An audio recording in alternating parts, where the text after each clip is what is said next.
Hello everyone, ನಮಸ್ತೆ. Welcome back to Pavithra's kitchen. ಇವತ್ತಿನ ವಿಡಿಯೋದಲ್ಲಿ ಸಿಂಪಲ್ಲಾಗಿ ಕ್ರಿಸ್ಪಿಯಾಗಿ ತುಂಬ ಚೆನ್ನಾಗಿರುವಂತಹ ಚಕ್ಲಿ ಹೇಗೆ ಮಾಡೋದು ಅಂತ ನೋಡೋಣ ಬನ್ನಿ. ಮೊದಲಿಗೆ ಒಂದು ಕುಕ್ಕರ್ಗೆ ಒಂದು ಅರ್ಧ ಕಪ್ ಆಗುವಷ್ಟು, ಈ ಕಪ್ಪಲ್ಲಿ ನಾನು ಅರ್ಧ ಕಪ್ ಆಗುವಷ್ಟು ಉದ್ದಿನಬೇಳೆ, ಅರ್ಧ ಕಪ್ ಆಗುವಷ್ಟು ಹೆಸರುಬೇಳೆ, ಈ ಎರಡನ್ನು ಕೂಡ ಚೆನ್ನಾಗಿ ತೊಳ್ಕೊಂಡು ಒಂದು 2ರಿಂದ 3 ವಿಸಲ್ ಹಾಕ್ಸ್ಕೊಂಡ್ರೆ ಸಾಕು, ಬೇಯುತ್ತೆ. ಬೇಯೋಷ್ಟರಲ್ಲಿ ಇಲ್ಲಿ ಚಕ್ಲಿಗೆ ರೆಡಿ ಮಾಡ್ಕೊಂಬಿಡೋಣ. ಅದೇ ಕಪ್ಪಲ್ಲಿ 1 ಕಪ್ ಆಗುವಷ್ಟು ಕಡಲೆಪಪ್ಪು ಹಾಕ್ಕೊಂಡು ಪುಡಿ ಮಾಡ್ಕೋಬೇಕು.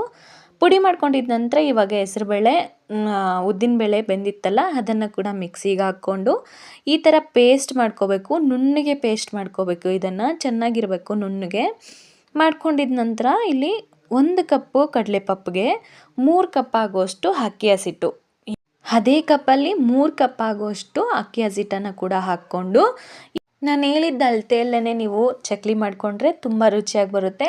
ಹಾಗೆಯೇ ಅದೇ ಕಪ್ಗೆ 1/4 ಕಪ್ ಆಗುವಷ್ಟು ತುಪ್ಪ, 1/4 ಕಪ್ ಆಗುವಷ್ಟು ಎಣ್ಣೆ. ಇಲ್ಲ ನಾವು ತುಪ್ಪನೇ ಹಾಕ್ತೀವಿ ಎಲ್ಲನೂ ಅಂತಂದರೆ ಅರ್ಧ ಕಪ್ಪು ತುಪ್ಪನೇ ಹಾಕ್ಕೋಬೋದು, ಇಲ್ಲ ಎಣ್ಣೆನೂ ಹಾಕ್ಕೋಬೋದು, ಬೆಣ್ಣೆನೂ ಹಾಕ್ಕೋಬೋದು. ಈ ಮೂರಲ್ಲಿ ಯಾವಾದರೂ ಹಾಕ್ಕೋಬೋದು. ನಾನಿಲ್ಲಿ 1/4 ಕಪ್ಪು ತುಪ್ಪ ಹಾಗೆಯೇ 1/4 ಕಪ್ ಎಣ್ಣೆನ ಇವಾಗ ಎಣ್ಣೆ ತುಪ್ಪ ಎರಡು ಕಾಯಕ್ಕೆ ಇಡ್ತಾ ಇದ್ದೀನಿ. ಇದು ಕಾಯೋ ಅಷ್ಟರಲ್ಲಿ ಈ ಕಡೆ ಚಕ್ಲಿ ಹಿಟ್ಟು ಕೂಡ ರೆಡಿ ಮಾಡ್ಕೊಂಬಿಡೋಣ. ಆವಾಗಲೇ ಅಕ್ಕಿ ಹಸಿಟ್ಟು ಹಾಕಿದ್ವಲ್ಲ, ಅದಕ್ಕೇ ಇವಾಗ ಒಂದು ಸ್ವಲ್ಪ ಜೀರಿಗೆ, ಒಂದು 3ರಿಂದ 4 ಸ್ಪೂನ್ ಆಗುವಷ್ಟು ಜೀರಿಗೆ ಹಾಕ್ತಾಯಿದ್ದೀನಿ ಈ ಸ್ಪೂನಲ್ಲಿ. ಹಾಗೆಯೇ 1 ಸ್ಪೂನ್ ಆಗುವಷ್ಟು ಖಾರ, ನಿಮ್ಮ ಖಾರಕ್ಕೆ ತಕ್ಕಷ್ಟು ಖಾರದ ಪುಡಿಯನ್ನು ಹಾಕ್ಕೋಬೋದು. ಹಾಗೆಯೇ ರುಚಿಗೆ ತಕ್ಕಷ್ಟು ಉಪ್ಪು, ಇಷ್ಟನ್ನು ಸೇರಿಸ್ಕೊಂಡು, ಬೇಕು ಅಂದರೆ ಬಿಳಿಯಲ್ಲೂ ಕೂಡ ಸೇರಿಸ್ಕೋಬೋದು. ನಾನಿಲ್ಲಿ ಸೇರಿಸಿಲ್ಲ ಅಷ್ಟೇ. ಒಂದ್ಸರಿ ಇದನ್ನೆಲ್ಲ ಮಿಕ್ಸ್ ಮಾಡ್ಕೊಂಡು ಬಿಡಬೇಕು. ಉಪ್ಪು ಖಾರ ಎಲ್ಲ ಚೆನ್ನಾಗಿ ಹೊಂದ್ಕೋಬೇಕು. ಆನಂತರ ಇದಕ್ಕೆ ಬಿಸಿ ಬಿಸಿ ಆಗಿರುವಂತಹ ಎಣ್ಣೆ ಹಾಕಬೇಕು. ನೋಡ್ಬೋದು ಎಷ್ಟು ಚೆನ್ನಾಗಿ ಕಾದೈತೆ ಎಣ್ಣೆ ಅಂತ.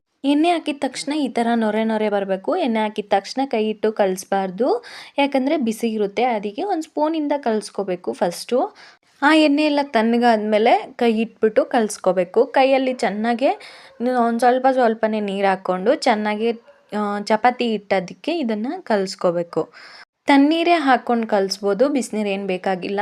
ಈ ಥರ ಈ ಚಪಾತಿ ಹಿಟ್ಟಿಗಿಂತ ಇನ್ನು ಸ್ವಲ್ಪ ಮೆತ್ತಗೇ ಇರಬೇಕು, ಆಗ ಚಕ್ಲಿ ಒತ್ತಕ್ಕೆ ಈಸಿಯಾಗಿರುತ್ತೆ ಅಂತ. ಇವಾಗ ಸ್ವಲ್ಪನೇ ಎತ್ಕೊಂಡು ಚಕ್ಲಿ ಒತ್ತುತ್ತಾರಲ್ಲ ಅದರಲ್ಲಿ ಇಟ್ಟು ಒತ್ತಾ ಇದ್ದೀನಿ. ನೋಡ್ಬೋದು ನನಗೆ ಅಷ್ಟಾಗಿ ಚಕ್ಲಿ ಶೇಪಲ್ಲಿ ಒತ್ತಕ್ಕೆ ಬರಲ್ಲ, ಮಾಮೂಲಿಯಾಗಿ ಒತ್ಕೊತೀನಿ. ನಿಮಗೆ ಬಂದರೆ ನೀವು ಈ ಥರ ಒಂದು ಪೇಪರ್ ಮೇಲೆ ಒತ್ತಿಟ್ಕೊತೀನಿ. ಆಮೇಲೆ ಎಣ್ಣೆಗೆ ಹಾಕ್ಕೊತೀನಿ. ಎಣ್ಣೆ ಕೂಡ ಕಾಯಕ್ಕಿಟ್ಟಿದ್ದೀನಿ ಪಕ್ಕದಲ್ಲಿ. ಎಣ್ಣೆ ಚೆನ್ನಾಗಿ ಕಾದ್ಮೇಲೆ ಚಕ್ಲಿಯನ್ನು ಎಣ್ಣೆಗೆ ಹಾಕಬೇಕು. ಇವಾಗ ಒಂದೊಂದನ್ನೇ ಹಾಕ್ಕೊತಾ ಇದ್ದೀನಿ. ನೋಡ್ಬೋದು ಈ ನೊರೆ ಎಲ್ಲ ಕಡಿಮೆ ಆದಮೇಲೆ ಚಕ್ಲಿ ಬೆಂದೈತೆ ಅಂತ ಅರ್ಥ. ಸೈಡ್ಗೆ ಇನ್ನೊಂದು ಸೈಡಿಗೆ ತಿರುವಾಕ್ಕೊಂಡು ಬೇಯಿಸ್ಕೊಂಡ್ರೆ ರೆಡಿ ಆಗುತ್ತೆ. ಈಗ ಚಕ್ಲಿ ಎರಡೂ ಕಡೆ ಕೂಡ ಬೆಂದೈತೆ. ನೋಡ್ಬೋದು ಎಷ್ಟು ಚೆನ್ನಾಗಿ ಬಂದೈತೆ ಅಂತ. ತಿನ್ನೋಕೆ ಕೂಡ ಅಷ್ಟೇ ರುಚಿಯಾಗಿರುತ್ತೆ. ಇಲ್ಲಿ ಒಂದು ಪ್ಲೇಟಿಗೆ ಹಾಕ್ಕೊಂಡು ತೋರಿಸ್ತಾ ಇದ್ದೀನಿ ಎಷ್ಟು ಕ್ರಿಸ್ಪಿಯಾಗಿ ಬಂದೈತೆ ಚಕ್ಲಿ ಅಂತ. ನೋಡ್ಬೋದು ಇವಾಗ ಕೈಯಲ್ಲಿ ಹಂಗೆ ಇಟ್ಕೊಂಡು ಹಂಗಂದರೆ ಸಾಕು, ಪುಡಿ ಪುಡಿ ಆಗುತ್ತೆ, ಕ್ರಿಸ್ಪಿಯಾಗಿ ಕೂಡ ಇರುತ್ತೆ. ಇದು ಮಕ್ಕಳು ಕೂಡ ತುಂಬ ಇಷ್ಟಪಟ್ಟು ತಿಂತಾರೆ ಈ ಚಕ್ಲಿನ. ನನ್ನ ಮಗನ ಕೂಡ ತುಂಬ ಇಷ್ಟ ಈ ಚಕ್ಲಿ ಅಂತಂದರೆ.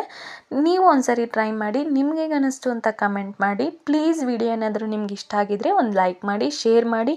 ಇನ್ನು ನಮ್ಮ ಚಾನಲ್ನ ಯಾರು ಸಬ್ಸ್ಕ್ರೈಬ್ ಮಾಡದೆ ನೋಡ್ತಾ ಇರ್ತೀರಾ, ಸಬ್ಸ್ಕ್ರೈಬ್ ಮಾಡ್ಕೊಳ್ಳಿ.